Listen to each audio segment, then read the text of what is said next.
UP board class 10th subject math exercise 4.3 चल रही थी, द्विघात समीकरण। इसका क्वेश्चन नंबर 10 में कहा गया है, मैं क्वेश्चन पढ़ रहा हूं।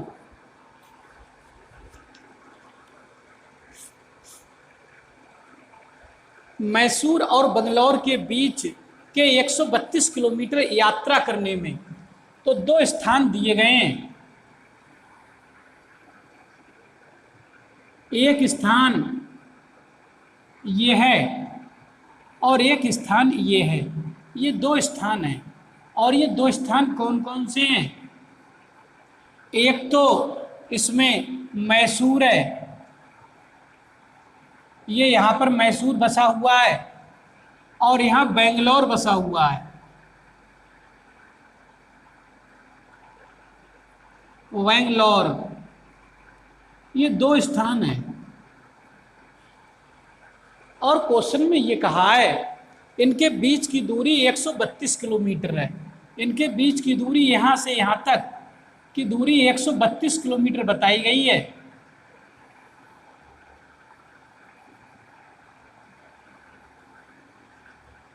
इन दोनों के बीच की दूरी, मैसूर और बेंगलोर के बीच की दूरी 132 किलोमीटर बताई गई है। इनके बीच ट्रेनें चल रही हैं, एक तो सवारी गाड़ी है, मीन्स एक पैसेंजर है और एक एक्सप्रेस है। तो एक तो सवारी गाड़ी है और एक एक्सप्रेस है, दो ट्रेनें चल रही हैं। अब एक बात तो निश्चित है कि एक्सप्रेस तेज चलती है और सवारी गाड़ी कुछ धीमी चलती है। एक्सप्रेस समय कम लेती है और सवारी गाड़ी समय ज़्यादा लेती है। तो इसमें क्वेश्चन में ये कहा गया, दोनों लास्ट में ये कहा है दोनों गाड़ियों की चाल ज्ञात करो। और क्वेश्चन में ये भी कहा गया है सवारी गाड़ी की औसत चाल से एक्सप्रेस की चाल 11 किलोमीटर प्रति घंटा अधिक है। इसकी चाल ज़्यादा है। अगर इसकी चाल माना सवारी गाड़ी की चाल x किलोमीटर प्रति घंटा अगर मैं मान लूँ, तो इन्होंने कहा है जो एक्सप्रेस की चाल है वो इसकी चाल से 11 किलोमीटर प्रति घंटा अधिक है। तो इसकी चाल कितनी होगी? इसकी हो जाएगी x + 11। 11 ज़्यादा है ना, ये तेज चल रही है ना, एक्सप्रेस तेज चलती है, तो इसकी चाल से 11 किलोमीटर प्रति घंटा ज़्यादा है। इन दोनों के लिए मैसूर से बंगलौर जाना है। अब सवारी गाड़ी को भी जाना है यहाँ से यहाँ तक और एक्सप्रेस को भी जाना है यहाँ से यहाँ तक। लेकिन होगा क्या, एक्सप्रेस कम समय लेगी और सवारी गाड़ी ज़्यादा समय लेगी। तो पहले तो ये पता चले कि सवारी गाड़ी को यहाँ से यहाँ तक जाने में समय कितना लगा है। पहले मैं समय की बात कर रहा हूँ सवारी गाड़ी से। पैसेंजर टी फॉर टाइम निकाल रहा हूँ, काहे का? पैसेंजर का टाइम निकाल रहा हूँ, सवारी गाड़ी का समय निकाल रहा हूँ। ये सवारी गाड़ी का समय यहाँ लिखे दे रहा हूँ, सवारी गाड़ी या पैसेंजर, पी फॉर पैसेंजर, ये पैसेंजर है, ये मान के चलो। पी फॉर पैसेंजर, पैसेंजर का टाइम है, समय का सूत्र होता है समय बराबर दूरी बटे चाल। तो पैसेंजर का समय निकालेंगे तो यहाँ से यहाँ तक का समय चाहिए, तो यहाँ से यहाँ तक की दूरी लगेगी। दूरी यहाँ से यहाँ तक की कितनी है? दूरी है 132 किलोमीटर। 132 किलोमीटर दूरी है और फिर पैसेंजर का समय निकल रहा है, मीन्स सवारी गाड़ी का समय निकल रहा है। तो सवारी गाड़ी की ही चाल चाहिए। सवारी गाड़ी की चाल कितनी है ये पता है हमारे लिए, x है, तो इतने घंटे का समय लगेगा। पैसेंजर से समय लगेगा इतने घंटे का। अब मैं एक्सप्रेस का समय निकाल रहा हूँ, टी फॉर टाइम, ये टाइम निकाल रहा हूँ एक्सप्रेस का, यहाँ EX लिखे दे रहा हूँ। ये एक्सप्रेस का समय है। समय का सूत्र तो यही होगा, समय का सूत्र तो यही होता है दूरी बटे चाल। अब एक्सप्रेस के लिए भी यहाँ से यहाँ तक जाना है, मीन्स मैसूर से बेंगलोर जाना है, तो यहाँ से यहाँ तक की दूरी चाहिए। दूरी तो 132 किलोमीटर है, तो 132 किलोमीटर दूरी और बटे चाल लगेगी एक्सप्रेस की, क्योंकि यात्रा कर रहे हैं एक्सप्रेस से, और एक्सप्रेस की चाल पहले ही पता है हमारे लिए x + 11, तो इसकी चाल हो जाएगी x + 11। तो इतने घंटे का समय लगेगा। समय घंटे में आएगा ना निकल के, ये भी समय घंटे में ही आएगा। Hour, H for hour, hour माने घंटा। तो ये सवारी गाड़ी का समय, ये एक्सप्रेस का समय। अब सुनो प्रश्न में क्या कहा है।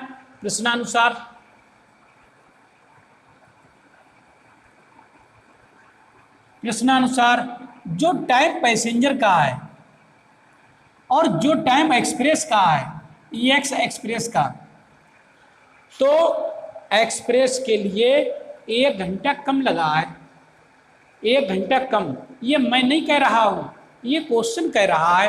क्वेश्चन में कहा है, क्वेश्चन में ये कहा है 1 घंटा कम समय लेती है एक्सप्रेस सवारी गाड़ी से। जब ये 1 घंटा कम है इसमें, अगर इसमें 1 घंटा मैं और जोड़ दूं, इसमें 1 घंटा और जोड़ दूं, तो इसका समय भी इस पैसेंजर के बराबर हो जाएगा, क्योंकि इसमें 1 घंटा कम समय, 1 घंटा कम समय इससे। अगर ये 10 घंटा है तो इसके 9 घंटा है। 10 और 9 को जिक्र भी नहीं किया गया है, मैं इसे अपनी तरफ से उदाहरण के लिए बता रहा हूँ। इसमें 1 घंटा कम समय लगाता है, ये 9 था तो ये 8 था, 1 घंटा कम था, तो 1 घंटा अगर इसमें और जोड़ देंगे तो 8 1 9 इसके बराबर हो जाएगा, नहीं हो जाएगा? तो इसलिए मैंने इधर 1 जोड़ दिया, इसके बराबर कर दिया। ठीक, अब सुनो, अगले क्वेश्चन में कहा गया है टीपी का मान निकाल चुके हम। टीपी का मान है 132/x, और टीएक्स का मान भी निकाल चुके। स्मॉल टी छोटी वाली टी है, छोटा वाला टी लिखना है। तो टीएक्स का मान भी निकाल चुके हैं। टीईएक्स एक्सप्रेस का समय कितना है?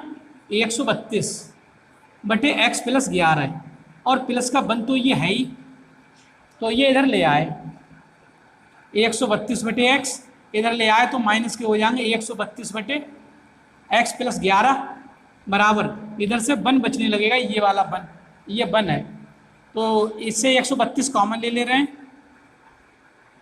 132 बाहर आ गया, 1 मिलेगा 1/x, 132 बाहर आ गया, यहाँ से 1 मिलेगा, 1/x + 1, सॉरी x + 11 = 1। तो यहाँ से 132 तो ऐसे ही, इसका लासा पर टेक कर लेंगे, एलसीएम ले लेंगे, ये 1 तो ऐसा ही, एलसीएम में दोनों आ जाएंगे नीचे, x भी आ जाएगा और x + 11 भी, ये दोनों लासापा के रूप में नीचे आ गए, तो तिरछी गुणा हो जाएगी। x + 11 की 1 की मल्टीप्लाई x + 11 है, और -x से कम x, ये x माइनस का, ये x प्लस का, ये तो कैंसिल। 132 की 11 की होगी मल्टीप्लाई, सुनो 132 की 11 की मल्टीप्लाई होगी, 11 दूनी 22, यहाँ लिख दे रहा हूँ 11 दूनी 22, 11 तियाँ 33 और 2 35, हासिल का 3, 11 एकम 11, 11 और 3 14, 11 दूनी 22 हासिल 2, 11 तियाँ 33 और 2 35 हासिल 3, 11 एकम 11 और 3 14, और अपॉन में, इसके अपॉन में ये आपके x की x के अंदर गुणा हो जाएगी, तो ये मिलेगा x² प्लस x की 11 की मल्टीप्लाई होगी तो 11x, और बराबर यहाँ से 1, अपॉन में इसके कुछ नहीं है तो 1 तो लिख ही सकते हैं, तो ये आया निकल के। तो मैं समझता हूँ ये चीज़ समझ में आ गई होगी अब सही। अब ऊपर मिटा दे रहा हूँ तो ध्यान दें,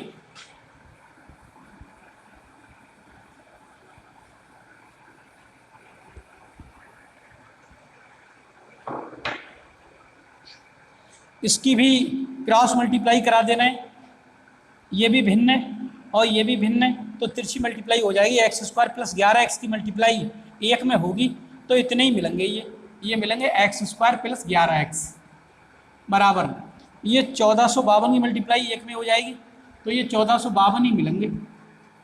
इसे इधर ले आएंगे, x² + 11x माइनस के 1452 बराबर, इधर 0 मिलने लगेगा।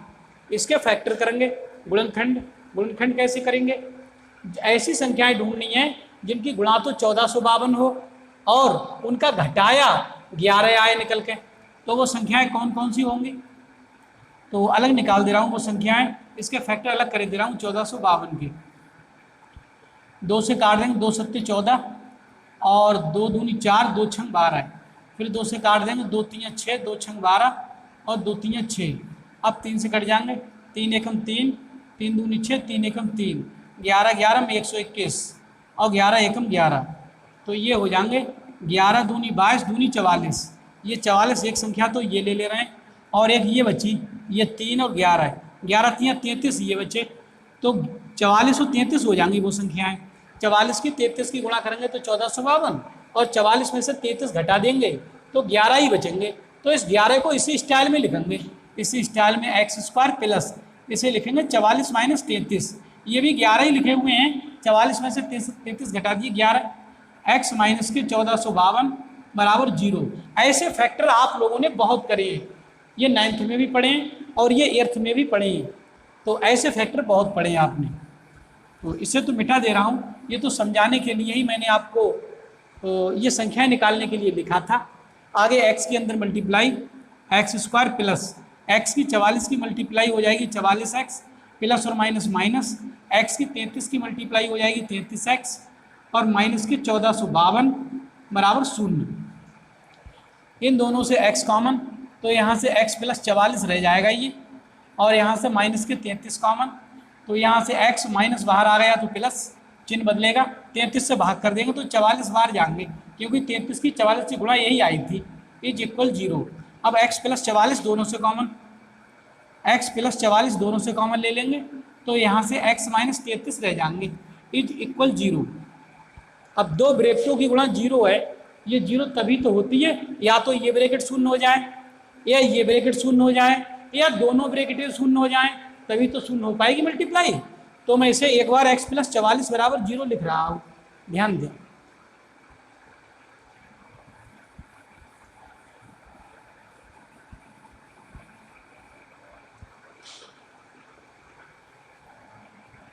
एक बार x प्लस 44 बराबर 0 रख दें अगर, तो x का मान 44 दर जाएंगे, माइनस का मिलेगा, ये वैल्यू अमान्य रहेगी।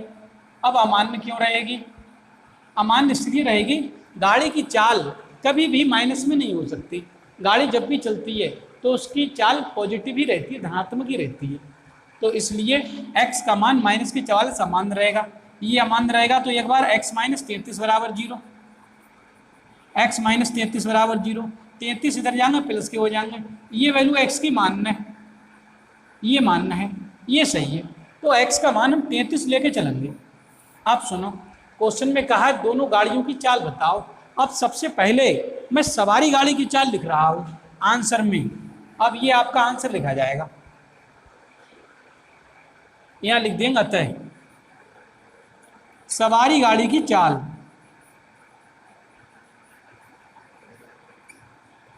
सवारी गाड़ी की चाल थी x किलोमीटर प्रति घंटा, तो x का मान कितना आया? x का मान आया 33, तो इसकी चाल होगी 33 किलोमीटर प्रति घंटा। ये तो सवारी गाड़ी की चाल हुई। अब एक्सप्रेस की चाल, एक्सप्रेस की चाल, एक्सप्रेस की चाल कितनी थी? उसकी थी x प्लस 11, तो x का मान लिख देंगे 33, 33 प्लस 11, तो 33 और 11 44, तो इसकी चाल होगी 44 किलोमीटर प्रति घंटा। एक्सप्रेस की चाल, एक्सप्रेस की चाल 44 किलोमीटर प्रति घंटा होगी। ये दोनों आंसर, ये आपका आंसर हुआ। तो मैं समझता हूँ अब ये क्वेश्चन आप लोगों की समझ में सही तरीके से आ जाना चाहिए। इस वीडियो में इतना ही। वीडियो को लाइक कर दें, चैनल को सब्सक्राइब कर लें और मेरे द्वारा पढ़ाई इस वीडियो को यार दोस्तों में भी शेयर कर दें, जिससे गरीब और कमज़ोर वर्ग के बच्चे भी इस निःशुल्क, सस्ती और मुफ्त शिक्षा से लाभान्वित हों और भविष्य में एक अच्छे गणित छात्र के रूप में जाने जाएं। इस वीडियो में इतना ही। धन्यवाद।